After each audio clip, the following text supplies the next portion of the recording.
What up? What up? What up? Welcome to another episode of 94 Feet with Coach JT. Do me a favor, please leave a like, subscribe to the podcast, subscribe to the YouTube channel. Let me know what you think, man. Those comments really mean a lot as I try to build this show and try to just, ramp it up and just keep things going. Also, before we get into the intro of my guest that took a ride down the hill today, I do want to give a shout out. Actually, throw some prayers in the air for everybody that's overseas. We had a lot of men and women lose their lives over the weekend and what's going on overseas, but also to just all the people down in Louisiana, man. I mean, I've been down there for school. My folks down there, my aunties in Moss Point on the Gulf Coast, man. Prayers for everybody down in Louisiana, man, going through this another hurricane, man. So I definitely want to just share my prayers out for you guys because it's definitely going to keep coming, but you guys stay safe and, bunker down. All right, bear with me as I get into this intro. I want to get this right and make sure I do not mess this up. My guest today is born in Toronto, Canada. However, she is Oakland raised. She is currently the director of the Women's Universal Basketball Association in California and a fourth-year pro ball player. Oakland raised, like I said. She also has played in El Salvador, France, Australia, Norway, Greece, and Egypt. Her focus at home is simple: to elevate her community by providing a platform for the athletes to further their own careers. Also, she was named in 2020 the WBA Rookie of the Year. Again, like I said, she is now the director. But I think the biggest thing right now, 2021, she was currently and the reigning WBA champion, Faatimah Amin Ra. How you doing, Faatimah? I'm good. Thank you.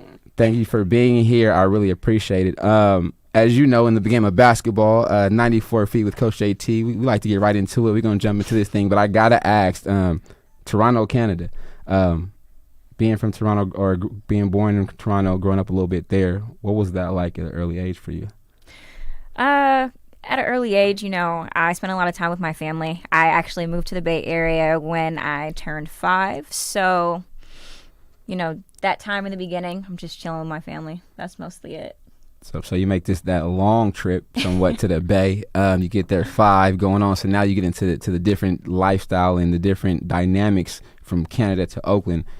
At an early age, could you already see the adjustment in culture and shift where you're from? Oh, definitely. I think when I got here, it's pretty much you're having to start over. It's a new environment. You don't know many people other than your family. But when I got here, I think the community was pretty welcoming. I got here and, my family spent most of the time at the mosque over in Berkeley, kind of right off of, it used to be right off of Martin Luther King. Right. But I spent most of my time there. I kind of developed my sense of community there and, community and family. That's what's up. Family is definitely is key, man. I definitely gotta always harp on the family, man. You definitely need them. So as a young athlete, I understand that the resume is basketball, the future is basketball, the now is basketball. However, but just growing up, what other sports, if any, did you dibble and dabble in growing up? Okay, so as a kid, I really loved playing flag football. Okay.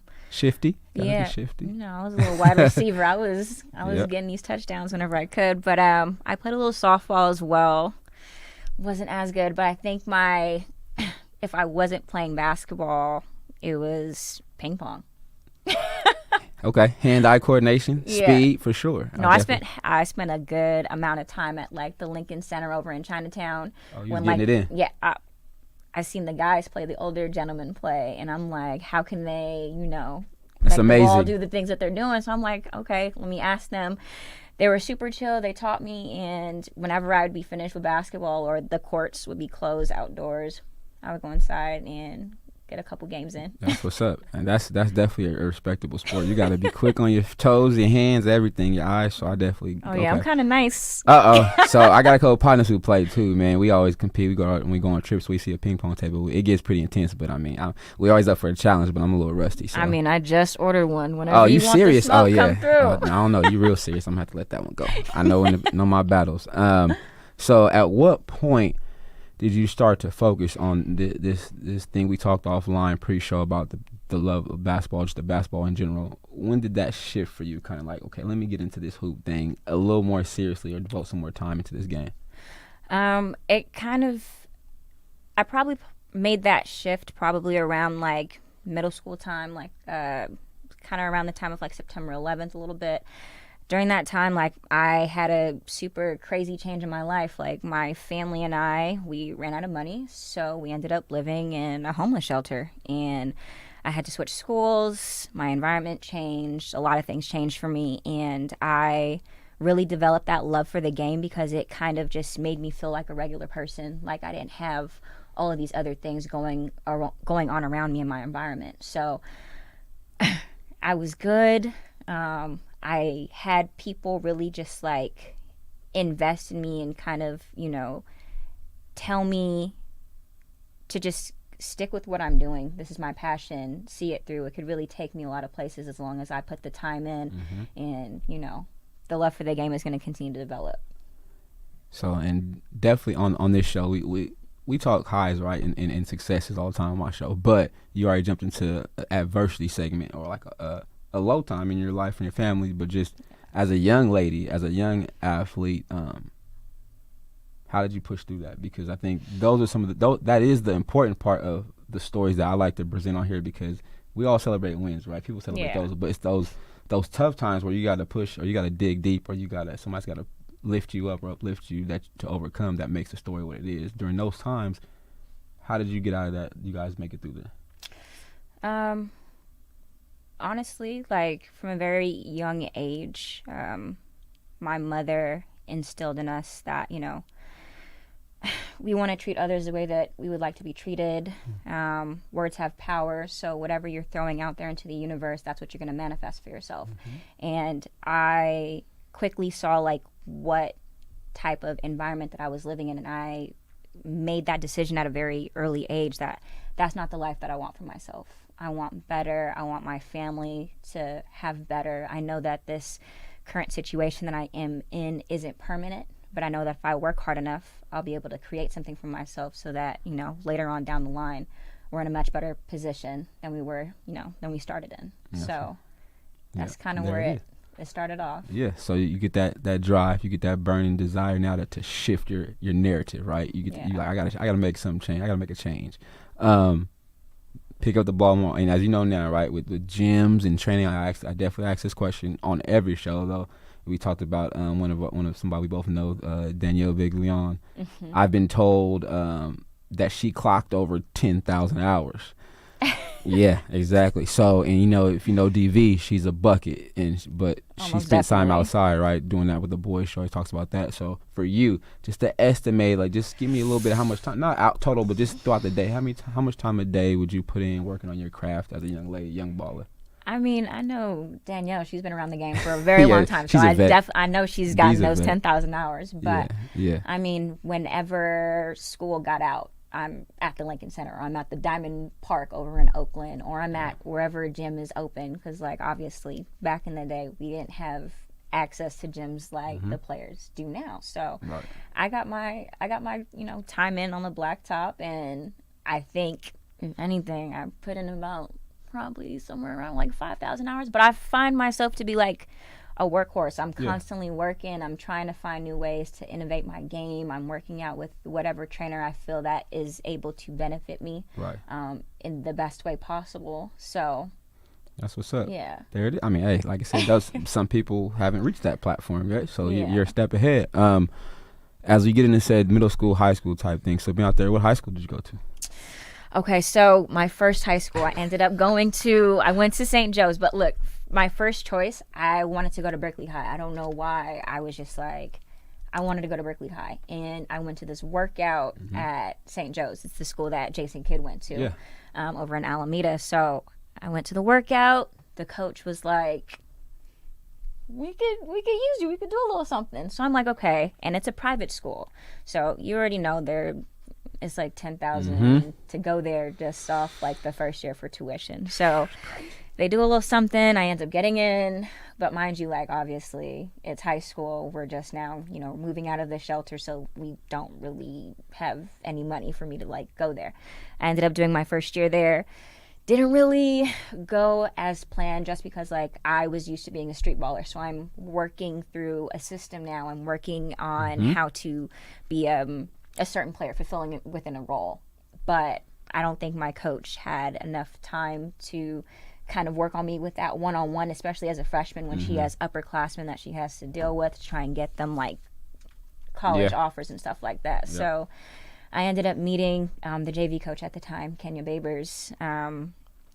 He was amazing just because outside of his practices, he really took the time to help me develop my game. So when he ended up leaving St. Joe's after my first year, he ended up getting a coaching job over at Encinal High School.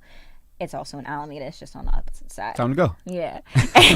Time to go. So we ended up going there. I go to Encinal. They probably won like 4 games in the last 3-4 years at that, for that program.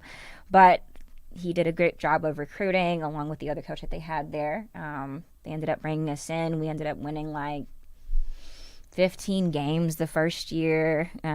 We made it to playoffs every single year after that. Yeah. But I think during high school, just like with him bringing me in and being that father figure / mentor that I needed, it really helped me to just like navigate through,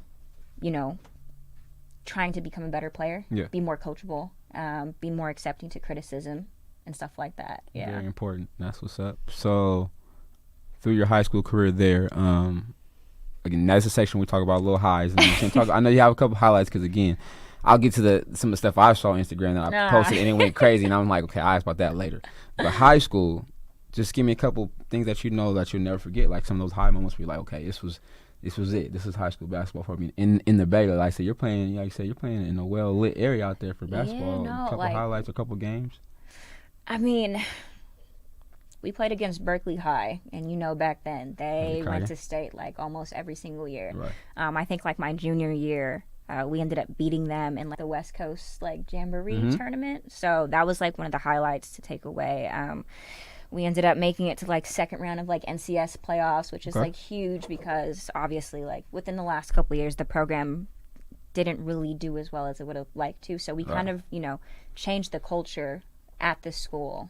We turned it from like a program that was just like, I guess we'll compete. The doormat, yeah, to like a program that's like, okay, we're here, we have good kids, we're building a foundation so that the next generation to come, they're ready to put in that same work. That's what's up. Yeah. That's good. That's what it's about. Somebody's got to start it, right? Somebody's got to start it, so you get to put your stamp on it that way. Let me ask this. So during that high school phase, let's go out of freshman year at St. Joe's, you go to you switch schools. Let's go from in between your sophomore and your senior year. Yeah. How much what did you add to your bag, as they say now, to add to your game coming up, like, playing outside street ball a little more, but now coming to high school, somewhat system, but also you got to improve your skill set. What did you do at that point? I think I really started to develop more of a jump shot. Like, I'm not going to lie, my 3-pointer was trash back in high school. They were like, all right, just defend the drive. Like, I was able to get to the basket because, I really worked on my handles. Like, growing up, I looked up to Allen Iverson.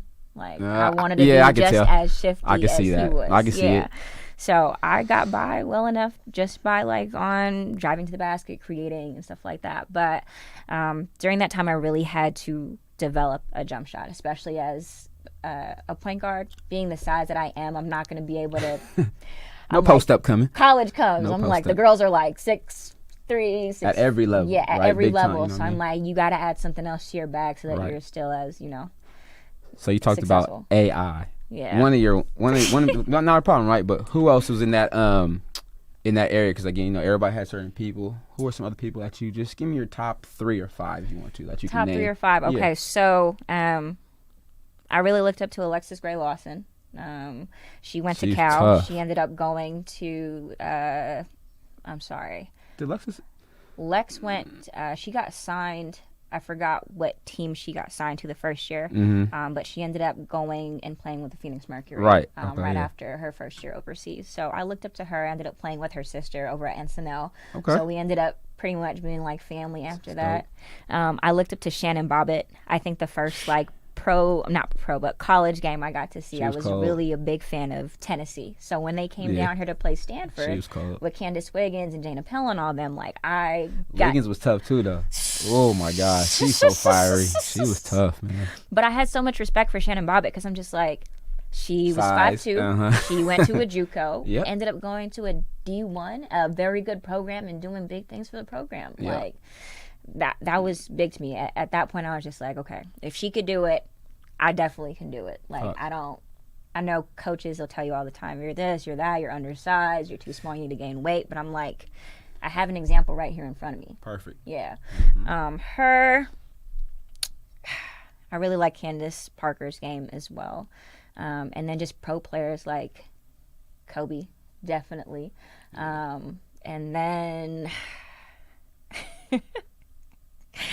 I watched Steph in the beginning when he got to the Warriors. But I think as time went on, I really started to fall in love with Steph Curry's game and kind of like implement my game a little bit after. That's what's up. Yeah. That's a good list, man. Like I said, everybody brings something different to the table. That's the thing. It's diverse, right? They're not all the same player. Yeah. They're all different players, which is so dope and makes it. So coming out of high school, I mean, you know how it is now. These kids now can advocate for themselves. They can post a picture, a video. They can, coach, look at me. At that point, what if anything, what was, if nothing, what was on the table for you at that point? Because, you know, nowadays these kids are verbal committing in middle school. I'm saying. You know? So now it's definitely different, right? Like, that journey is crazy. So what was on the table, if anything, for you at that point? Honestly, I had no offers on the table. But, you know, I never really had anything easy growing up, so I always had to work for something. And I figured out that if I wanted to play in college, like, I needed to advocate for myself and reach out to these college coaches.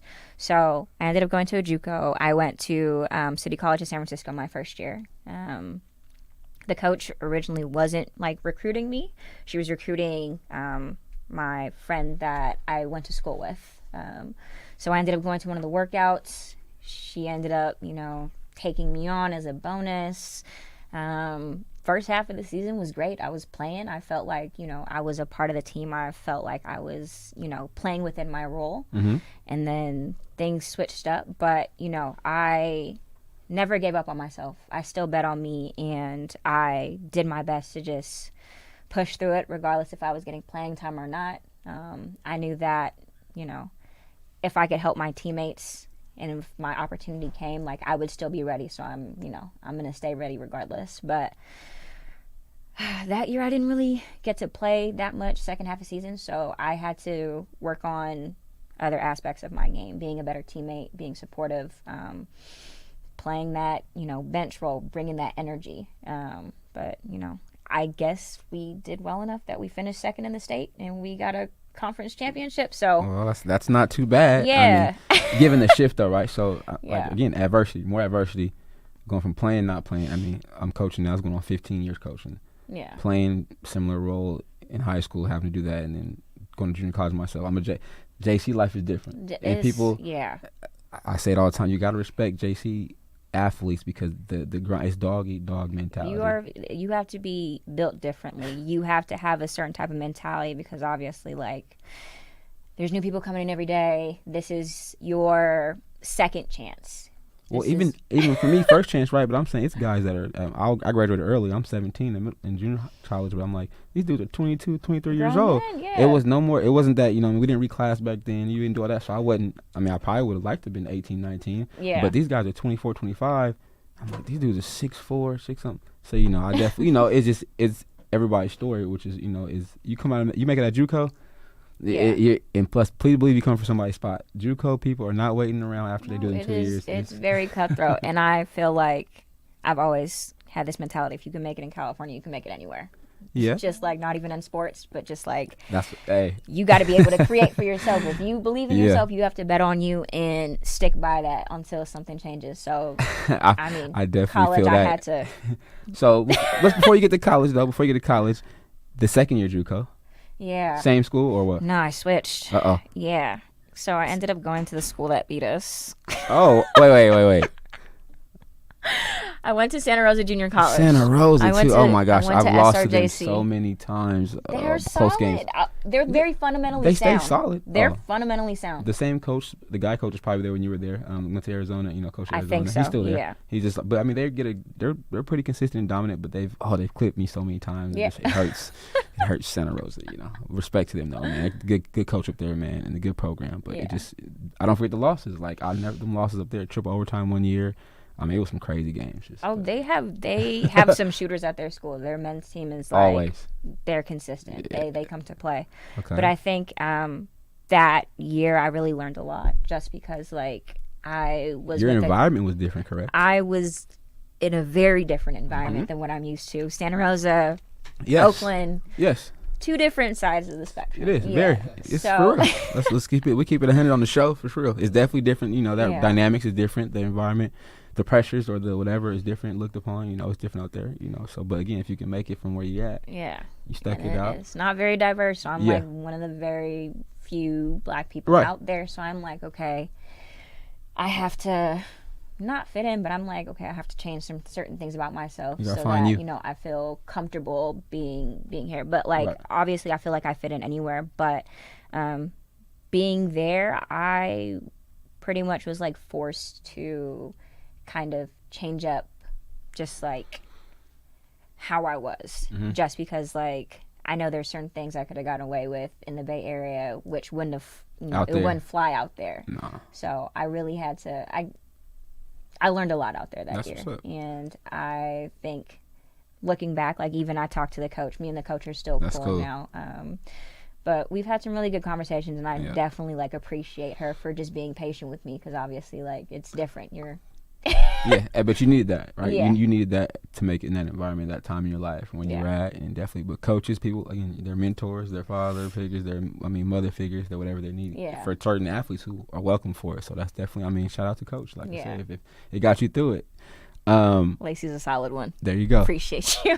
After Santa Rosa, is it straight back to Toronto? Or did you get something else? Not yet. So I ended up going to the little what is it, showcase. They had it over at Delta and Delta. Yep. So they had the showcase, the sophomore there. Showcase. Yep. Didn't have any offers still, but I ended up getting a scholarship to play at Texas A&M International. The coach was there at the time, and she was picking up one of my friends. She picked up like 4 or 5 kids from Cali that year to play at the school, and I happened to be one of them. I got out there.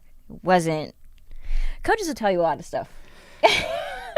True. Coaches will definitely tell you a lot of things. So when I, me being, as trusting as I was back then, I believed her, and it was definitely like a very, another culture shock, but it was a very different experience than I had had with her in California. So I had to, again, kind of go back into that role that I had in my first year of college. Even if I'm not playing, still be a good teammate, still be supportive, still be that positive Super energy on the important, bench. Yeah. Were you let down at any point, wanted to come home, wanted to stop playing, wanted to quit during that transition? Because again, we all know it's like for somebody to give you advice, information, or get you to do something, open up, be vulnerable, which you were at that point in your life. And you live in California. Yeah. You're not going back to like where you're home, where you're familiar with, and you go down there at any point where you're like, hey, I'm done, I'm going to quit or do something else. Or I definitely feel like that. Like, I know I don't call my mom and cry on the phone too often, so when I do that, she knows it's bad. Get that phone call. Yeah. So I did that once, but, I talked to her. She told me to stick with it because obviously not a lot of people get the opportunity that I get. Like, people would kill for a scholarship. People would kill for an opportunity to continue to play in college. And I've gotten that same talk from a few of my other mentors while, I'm away at school. So, I had to put my big girl pants on. I had to figure it out. And I'm just like, okay, like, I know this isn't the end for me. This is just a rough patch right now. I just need to keep pushing. And when my opportunity is here, it'll be here and I'll be ready for it. So, that's what's up. Yeah. What is your? I mean, I have an idea.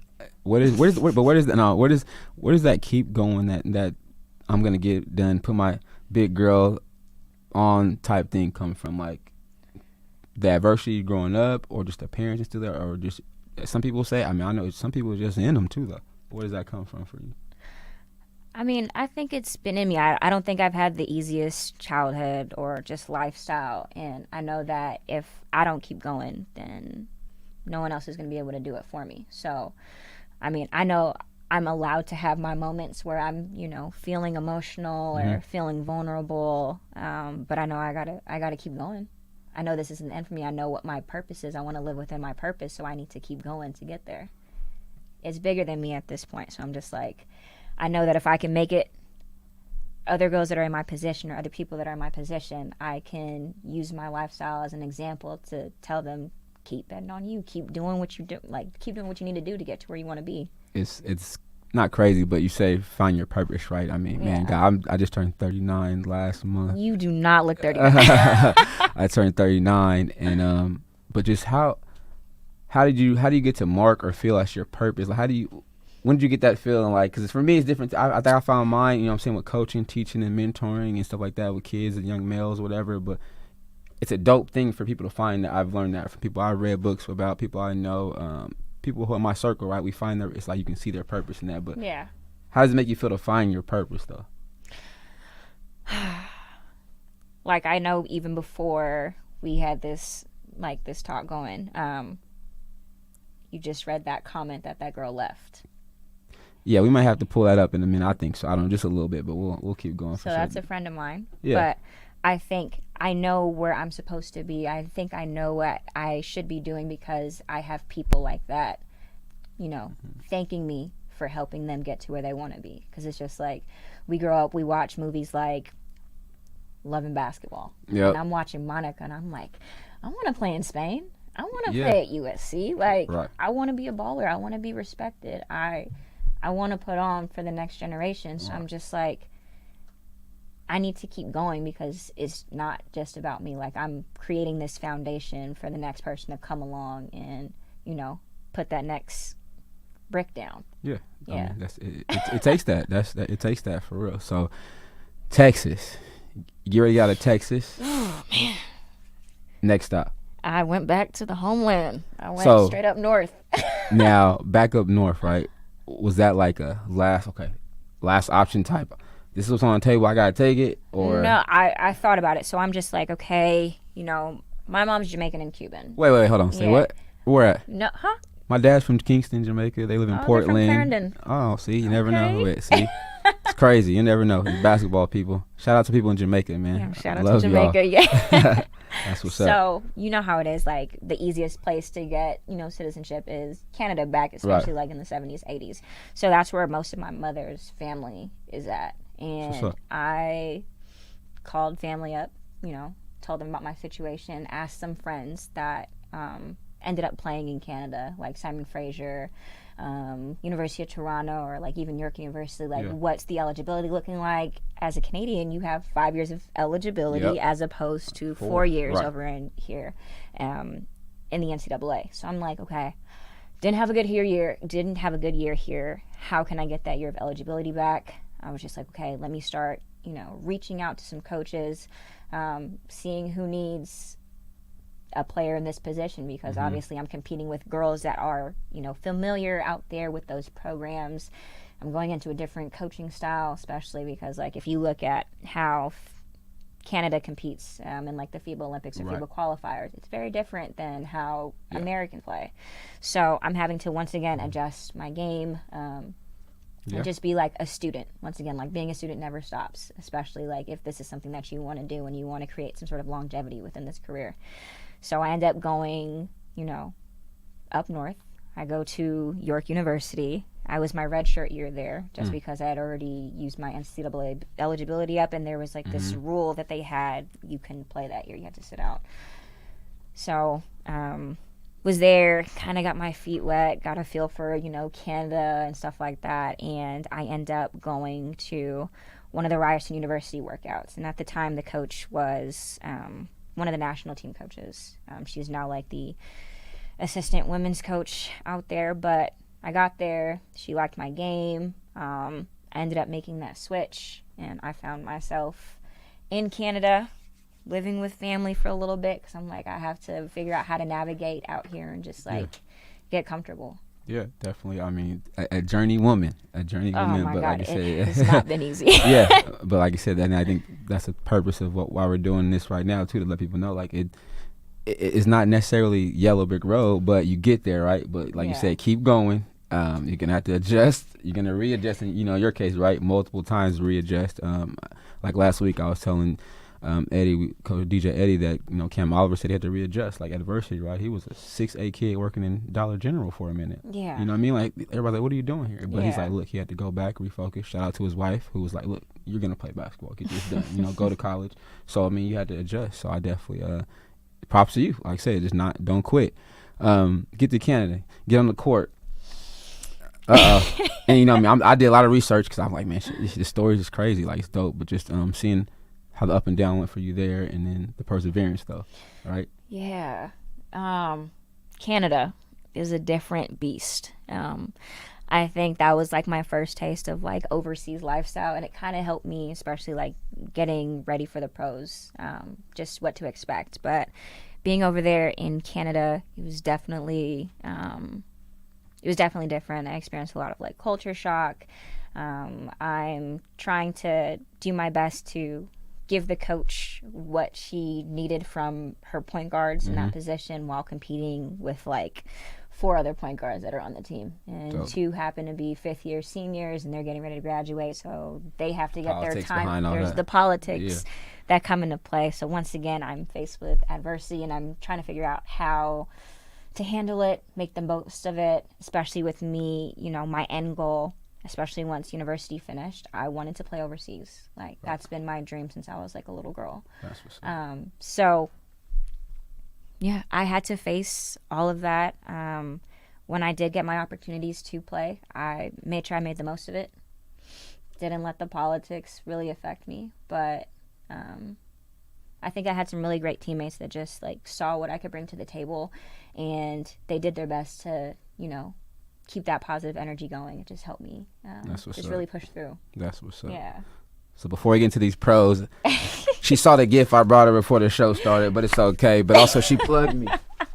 Let's get over here. Oh man, she I gotta definitely have you plugged looking me. fresh. She plugged me, man. Like I said, man, with the WBA T-shirt, and is this a hoodie too? Oh yeah, I got and your I'm a hoodie. hoodie. See, yeah, it's all love in there, out there. I'm definitely going to the games next year. We definitely support the league, support the players, because a couple are, like I said, I think Allie Green plays in it from Sacramento, a couple other people too. But it's dope. Like I said, follow on Instagram. Shout out to them in the league. It's they moved around. They're traveling. They're playing in the games. Like I said, it's some nice game action going on. It's to me it's intense. Like those women are getting after it for a purpose. And again, shout out to the WBA. So before we get into as we get into this pro transition though, right? So was it ever a goal like from you, like knowing I want to be a pro? Or when did that phase goal come about? Like, okay, now I want to make this a career, a journey, or a way I can pay my bills as an adult after college. Just like bringing it back to like just some of the things I was taught as a kid. Like, words have power. I was very intentional with what I wanted to do. I knew that I always wanted to become a pro, and in order to get there, it wasn't just going to be handed to me. I needed to like work. Like, I know you read up on my stuff. Yeah, I you did. probably saw I finished college averaging like 3.4 points per game. So you're like wondering, Nope. How did she get from point A? Not even. I'm kind of jealous. I was like, man, that was me. I didn't score no points in college. I was a defensive guy, but I was like, Yeah. But the work, right? I know you clocked more hours than I did, but it was that you knew that was your purpose from there. I kind of knew I was going to get into coaching quickly. I was like, okay, but not knowing I could have put some more time in to give me opportunity at least to give it a attempt. So no, I'm definitely not showing no shade. I was like, hey, you did that. You did that, right? Prove them wrong. So, that summer, I really had to change my focus. I put more hours in the gym. I probably spent like $2,000 that summer trying to figure out like what You had to invest in yourself. That's the biggest thing, especially at this level. You need to be able to invest in yourself if you want others to invest in you. Right. And I knew that, I'm going to take a small loss right now, but it's going to pay back later on, especially if this is something that I really want to do and this is what my heart is set on. So that summer, went to this combine, did this league, traveled, pretty much burning myself out a little bit. Yeah. You know, and then my friend Jasmine Perkins, she tells me about this combine in Seattle, and this is where I meet Danielle Viglione. Okay, so I go from a person that is on no one's radar. I'm in the bracket or the group of the people that are, you know, trying to get noticed. The pros come and play later on. You know, the girls that are there, these are girls that, you know, didn't make training camp for the WNBA, but they're looking for their next opportunity overseas, as well as other players that are looking for opportunities overseas. So I'm there, my first game. I'm like, okay, I see what I'm up against right now. Just go out there and play, because this is what I've worked hard for. This is why I've put this many hours in. So I get out there, I play, I definitely stand out. They move me up. That's the point. They move me up. I move into the next group. I'm with the pros. I'm playing against girls like Jessica Thomas. I played at University of Miami.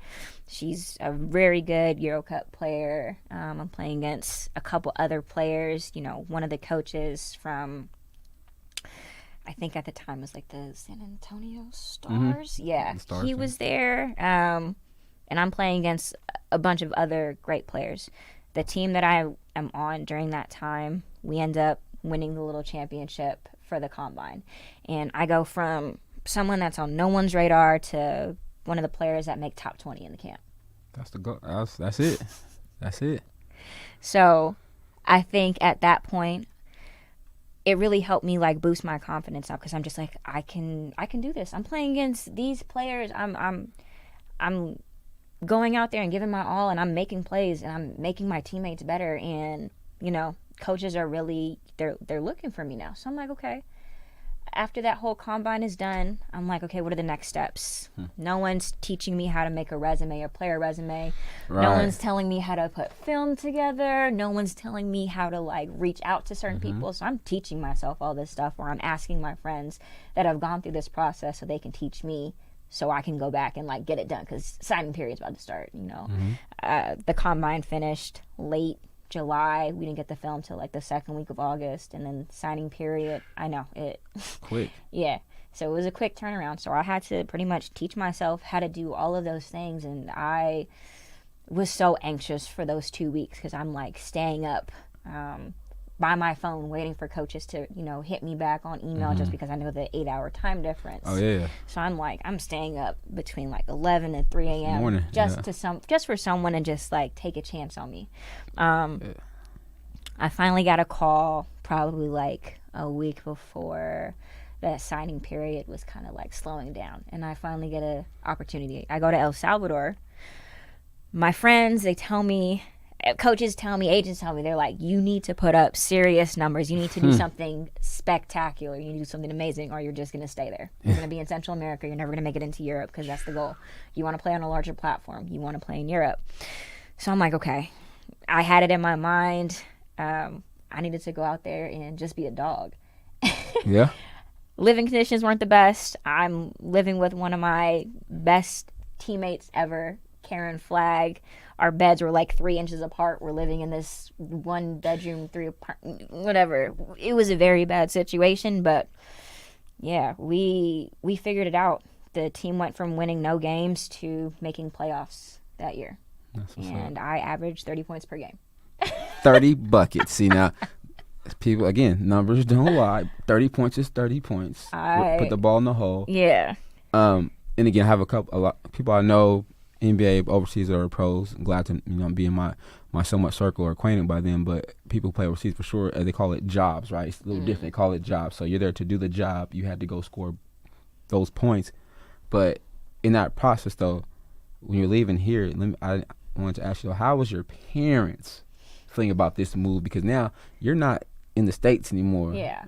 We can call you, but we can't come see you or take a flight just and come hop and see you.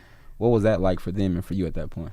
Well, I mean, I grew up in a single parent household, and then like even when my mom wasn't around, I had a lot of amazing mentors to step up and just fill those shoes. Right. So I had to be independent at a very early age. So leaving to go somewhere was never really like, I didn't think about like, oh my God, I'm not gonna see my mom. Oh my God, I'm homesick.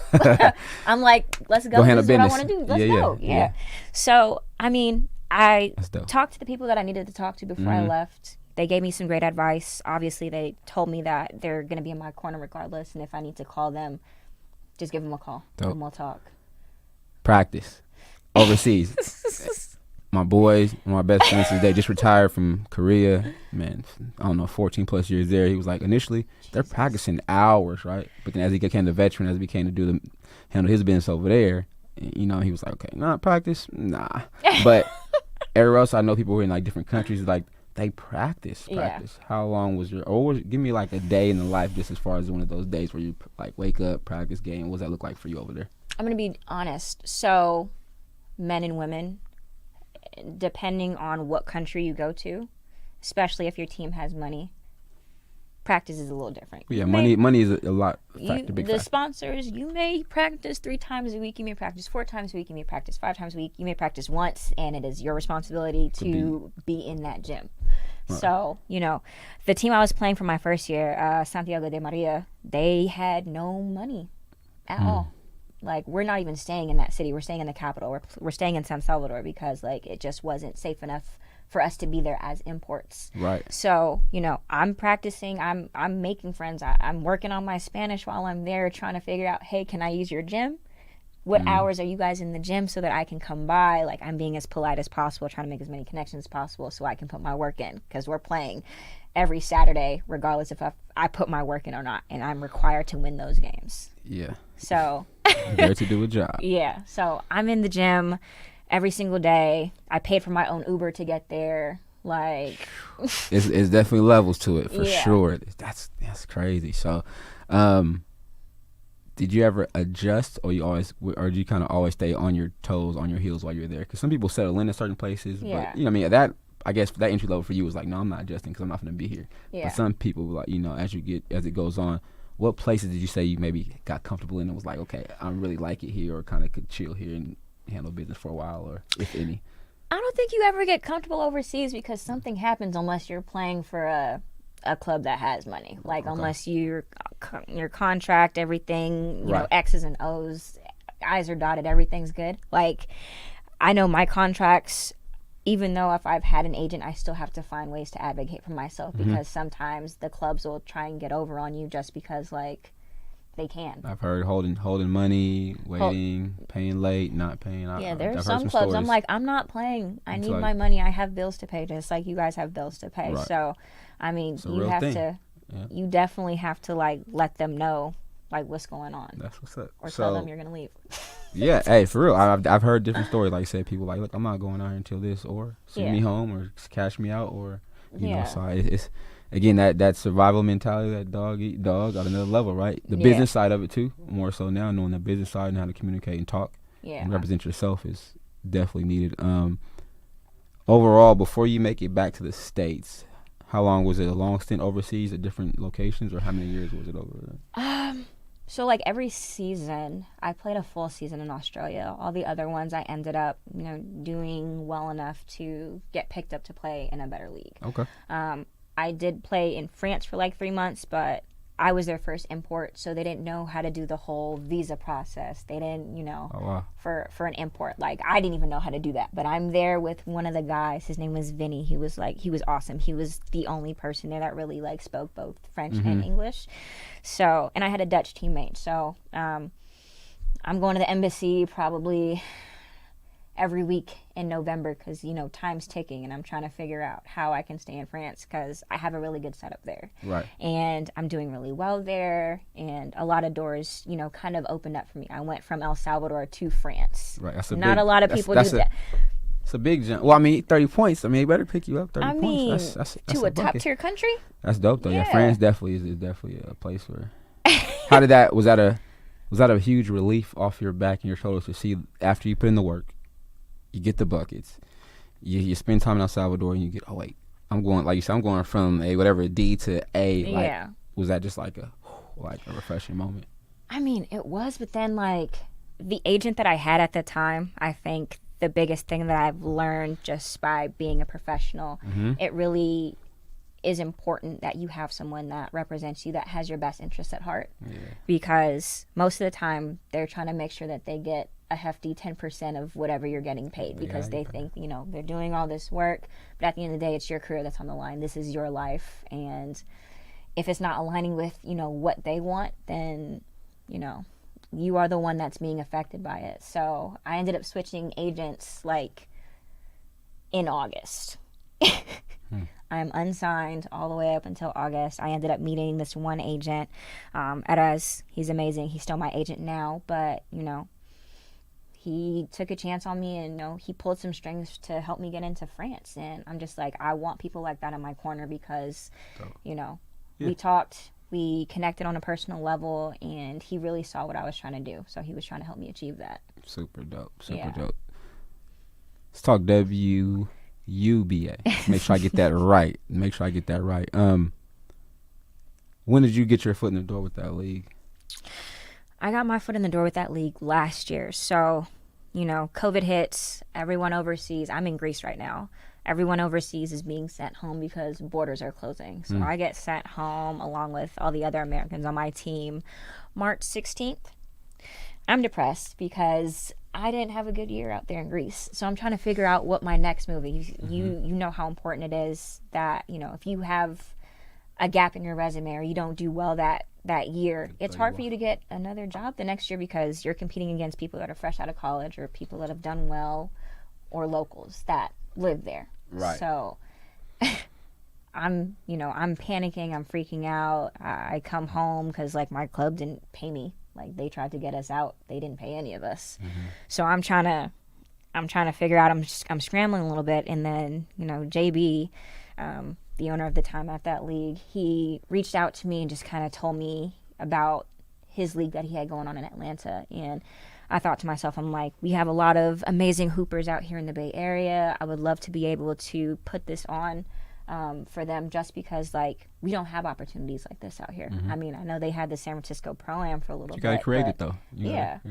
So, and this is something I've always wanted to do. Like, I've always felt strongly about, like, putting something on for my community, because I'm just like, I wish I had someone advocating for me like this growing up. But I know that if I'm able to build this now, the next generation, especially with the young ladies that I work with, like, I work for the Golden State Warriors in the camps department, and I'm constantly interacting with a lot of young girls that, you know, want to play professionally. They're inspired. So I want to be able to have this for them, you know, once they're ready to start playing. That's super dope. Yeah. So besides the plan, what point did you get offered or want to step into this director role? Because, again, that's like, now I'm playing, but now you want me to advise, direct a whole, was that West Coast, like, region? Is it California, just state of California, or is it, like, even bigger than? So right now, when I started it was just strictly California. Initially, when it started, I was playing and the You're director. doing both, right? So yeah, I was about to say double duty. I'm doing a lot of work, and I'm trying to set everything up, you know, while I'm out of the country. Because as soon as I come back from Toronto, it's tryout time. So I'm putting everything together. The first year we started with 4 teams during the pandemic. So, you know, I had to make sure I had everything, you know, COVID proof, safety. You know, I linked up with my guy Trey, and he ended up bringing his COVID testing team over to the facility where we were practicing at and playing at as well. Everyone was able to get, you know, tested and stuff like that. So it just created a safe, family-friendly environment. That first year, it was rough, but, you know, a lot of people came out, a lot of people supported, a lot of women were just happy to be able to play basketball. Just because it was such a depressing period of time for people. Like, no one really experienced this in our generation. And I was able to kind of bring some sort of positivity into a negative time. So this was definitely a very positive step for the community. And once season ended, I saw bigger. So I was in the Bay Area. I'm like, let me branch out a little bit. Let me try and get this down to SoCal, because I know they have the basketball beauties and stuff like that, but we're 2 different entities when it comes to this. So I'm wanting to help players get overseas, get their stuff listed on, like, Eurobasket and stuff like that, get them professional film. So I ended up branching out to SoCal this year. I go from 4 teams to 10 teams. Yeah. Major. Yeah, that's super major. And I'm getting, you know, I'm getting a little bit of attention from like the San Diego area and So the you could Vegas go from area. 10 to, you may see 5 more or something. We 3, may 4, see 5 more teams. somewhere like that next season. But I'm just That's happy dope. that this is like it's growing and it's That's creating such a positive light for women's basketball in the community out here. Well, like you said, if you create it, right, they will come. If you're creating it, but safe environment, positive, but also it helps all the athletes that are participating, right? So they get seen. Even coaches. I mean, I know coach can coach. They get all that stuff. Yeah. Right? So multiple things. So that's super dope. Like I said, I did watch it last year when it first started, but I was like, it was 4 teams. You guys play a lot of games, but those 4 teams. But then Atlanta had a lot of different league going on. But I was like, oh, now they got California, something different. I was like, okay, that's dope. So going into this year though, you're playing. Are you playing? You're doing dual whatever job, right? This year, I'm doing both again. But now with 10 teams. So I'm with 10 having teams, picks up more. But then you're getting ready. You're going to fast forward to a playoff run. Yeah. Try to organize that. Did it ever get crazy for you? Like I think, because that's a lot. Trying to do that and play and win and keep winning. I'm not gonna lie to you. This season was very exhausting mentally because even outside of just the Women's Universal Basketball Association stuff, I'm bringing 2 teams with me to go and play in a tournament in the Dominican Republic. So I'm having to juggle a lot of hats this summer with just trying to create something positive or create opportunities for these women. But I think that, with me just experiencing this, I'm getting a lot of different, point of views on how to do things better moving forward. And just, time management is so important. Yeah. I mean, but yeah, we're doing, in life period, but yeah, you're doing, that's crazy, trying to play and manage and set up travel and get teams like, it's other people's, outsource. But again, with that comes like income, right? In-source money. You need funds, money to do that, right? Yes. So yeah, but you took to the challenge. It was very, very challenging, especially like financially. Like I know that, a lot of other leagues, they have some sort of foundation to go off of. They have some sort of, financial backing. I'm raising all of this money by myself. I'm putting this all on because I want all these women to succeed and I want to create something positive. So, last year took on financial responsibility. This year took on a lot bigger financial responsibility, but I know that, just moving forward, I know what I need to do to kind of get better funding. Get better? Yeah. You hit it and learn. It grows, and who to network with, where to put your head in. Definitely who to network with. Yeah. Yep. You're out there, y'all in Silicon Valley, y'all out there with the money. Y'all out there. I'm about to tap into all of those resources. That's a for sure thing. Playoff run this year for you. Yeah. After you come back from DR, come back, get right to the playoffs. Like I said, I'm watching because. And before I even get to the playoff run, I posted the video, reposted it for the interview, the little mixtape at the Open Gym. But I was like, a lot of people was like, man, she's shifty. I was like, yeah, she got some moves. But again, you could tell that's that type of environment. I know, again, we know the organized game, whatever, you're still efficient. But that game right there, I was like, you can tell, that's where the game come from. In an open run type setting, where, I know defense isn't the best, highest, but also I seen it translate to the games because you're so fluid at doing it there. I was like, oh, this is second nature. Everybody's like, man, that was cold. Like some guys that I really know who can really get buckets. Like that was a cold move, and I was like, yeah, you could tell that's her element right there. But I was hella views. I'm thinking like 400 for me. That's a lot. Viewing it, it was viewing in comments and everybody giving you props. You know what I mean? So just the work. Though, I was like, okay, yeah, she got something. I said, I'm not playing 1-on-1 now. I said, all right, let somebody else do it. I'm not gonna do it. But get back from DR. That. Oh yeah, it's all love. Get back from DR. You make this playoff run, and I watch some of those highlights of those games, though. Now, that is, as people, again, go watch the clips of those games or highlights, whatever it is. The intensity level, because, again, you're trying to win. Like, you're playing for a championship, right? I swear to God, whenever playoff mode gets into play, everybody's mentality switches. Right. The game becomes more physical. Right. Everyone is like, okay, I need to minimize mistakes so that I can maximize opportunities on offense. So everybody's focus shifts. So... is your playoff structure, sorry to cut you off, but how is it, what did you guys do? Because, I know it's not one and done, I hope, right? Oh, no, it was cutthroat. It was one and done. Oh, so there you go. That's why, though. Number 1 seed got a bye, yes, right. But everybody else, they're going at each other. It's like 2 versus 7, 3 versus 6, 4 versus 5. We're at the 5th seed. You only have one game. We had one game. That's dope, though. We were in the 5th seed. our team experienced a lot of changes in the beginning. Like we had a couple players from Stanford playing, like Brianna Robertson. She's played overseas in Spain. Right. Kaylee Johnson, I forgot what team she got picked up to for WNBA, but we had, good quality players playing with us. And then law school happened. They had to make a decision.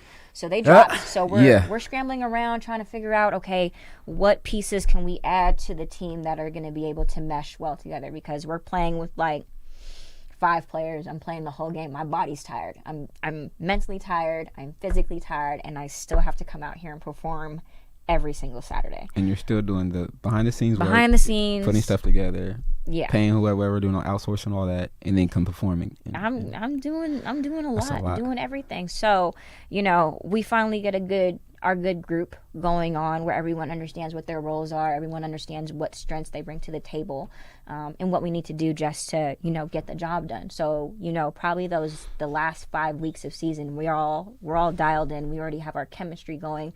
We know what this person likes to do on the court, or how effective they are in certain positions. So we're out there. My guy Frank is coaching us, so he's bringing that energy. He's telling us, don't let down, keep going regardless. Like, we're gonna make mistakes, but it's about how we bounce back for them. So that's what's up. Coaching. So how did you guys pick your coaches for that, or how did that work out for you guys? How did I pick coaches? Oh, my fault. Yeah. Well, I picked coaches based off of who's been a positive light in my life. So all these coaches that are, with us this year, they've helped me at some point in my life. Like Coach Cameo, Brian Gardier, my uncle Jamal at Stanford. Yeah. Brian, I did not go to Piedmont for high school, but I was there every off season working out because some good people, man. So we had coaches like that. Tony West, Andrew. Who else do we have coaching this year? And then some other guys out of SoCal like JT and Aubrey and Jesus, I can't remember. That's what's up, though. That's cool. I'm like, let me put that on my radar a little bit next summer, man. I just want people that really love the women's game and want to help these ladies be more professional on and off the court, because it's a different, like we've talked about, it's a different animal when you get overseas. You're building their resume, though, right? They're building their resume. On their resume. You are a brand. This is how you need to market yourself in order for you to stay in business. So again, any young ladies, women ballers, please look them up if you're trying to get film going to whenever. If it's when do you guys start for next year? When does that process start for people having interest or wanting to get in the league? Starting interest, I'm going to start sending out some information probably in January. I'm doing a lot of rebranding between now and Christmas time, just because I want to continue to make progress and do things bigger and better. I want to be able to offer these ladies a lot more. So I'll start sending stuff out in January, and then I'll let them know about tryouts. Probably going to have everything going around the same time during the summer, so that when the pros get back home, they have somewhere to play, so that they're staying in game shape. They're working on what they're working on during training.